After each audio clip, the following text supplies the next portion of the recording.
I absolutely was planning on coming on here and speaking on so many different things, but then I came across something that absolutely stopped me in my tracks. I don't ever want to hear BJ complaining about real life again. After what I just saw, I am truly disturbed and disgusted. Like, it brought me to tears to see such a violation of someone's most personal details. There are genuinely people that need to log off the internet for a while.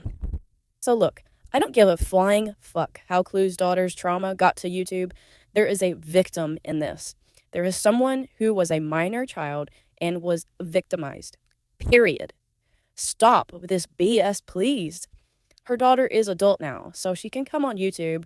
Her friends can come on YouTube, and they'll find her abuser plastered all over channels and hearing her mom be blamed and Cletus being questioned. This is re-victimizing a victim.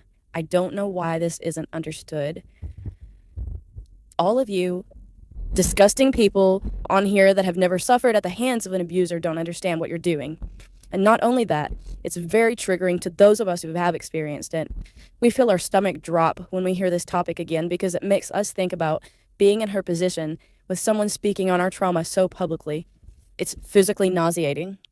There not only is a website with all of Clementati's information on it, there's a YouTube channel too. And I see Salty on there asking for more information on Clue's ex. I see Joneson on there asking for more information on her ex. I see BJ's mods in the comments being disgusting.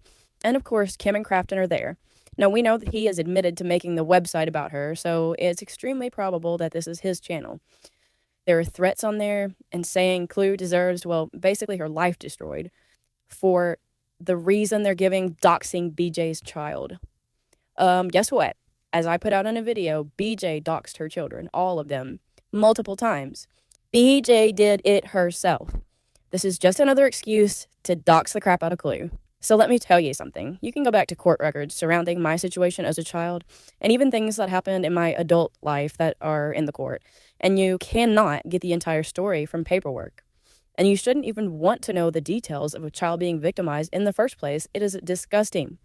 Every situation is unique. The circumstances surrounding it are unique. What people have to do to stay above water and handle what is usually a sudden chaos thrown in on a family out of nowhere, because you can't identify abusers by looking at them. If you could, this world would be a much better place. Unfortunately, they look like your volleyball coaches, youth pastors, the manager of successful businesses, school teachers, gymnastics coaches, the guy next door. Just like domestic abusers, they put on a show for who they are targeting. They love bomb. They seem perfect. They are overly helpful. They're like a dream come true. And once you're fully in it and you let your guard down and you are fully in love with them, the mask starts slipping. And then it's too late. You may be dependent on them. You may be isolated. You may be scared. You may have no financial resources to support yourself without them. And you may not have any family or friends left around you because of the isolation. The things I saw said on this channel were some of the absolute most disturbing things I've seen said about another human.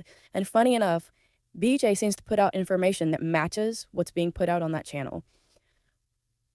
So there's no way that she doesn't look at that channel and use what's on it. She doesn't comment, but I know she sees it. BJ, I'd like to see how you would react if there was a channel with your family's Facebook page, all your family members' names, your property information, exact details of the home, inside and out, the property details, details of prior relationships, information about the man who allegedly SA'd you, details of exactly how he assaulted you, threats that could be deemed physical or virtual, it's unclear. Exactly how would that make you feel? Because what has happened to you by people that are your people that came from you is nothing in comparison to what your, quote, friends are doing in an attempt to defend you. And it was stated on your panel to the public that these real-lifers are going real life, and the only reason they came back to this part of the community was to defend BJ. There's no question about what incited these people, and it's BJ's victimhood. This all went from being about questioning a relation to the Proud Feet to, quote, needing to know about an RSO being released, unquote, for safety reasons, to outright weaponizing it to accuse Clue of protecting him. This should have stopped when the relation was found to be null and void. That's it. Why people kept digging and bringing it up is beyond me. I hope you all feel really proud of yourself for re-victimizing someone every single day. You have victims supporting you and listening to you that have been through similar trauma, and it is traumatic for us to hear this every time y'all talk about it. Why can't people Push their hate for people that they don't even know aside for a few minutes and think logically about what they're doing. Set Clue aside and think about what happened to that child. It absolutely doesn't matter what happened in the details of Clue reporting and divorce dates and dating dates and whatever. Her daughter obviously has no issues with her mother and how she handled it. The man went to prison, so we know it was reported.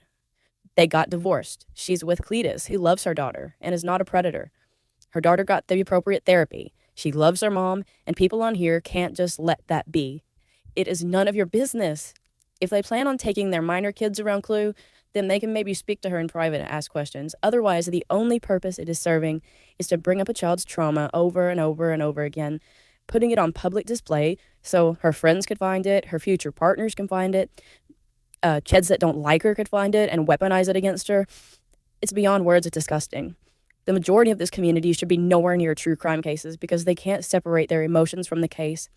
And as soon as they dislike a victim or victim's family, they go straight to victim shaming, victim blaming, digging into things that have nothing to do with this case. Some people absolutely cannot restrain themselves from diving headfirst into going real life unapologetically. But when a fraction comes back to them, they think it's a crime. Learn when it's too far. Think about the victims instead of your hate-filled vendettas. To any victims that are triggered by what's being done on here to a victim, I'm sorry. It's extremely hard to read and hear. It's painful. To Clue's daughter, I'm sorry. This shouldn't be the weapon used against your mom. I'm ashamed to be a part of this community at times, and today is definitely one of them.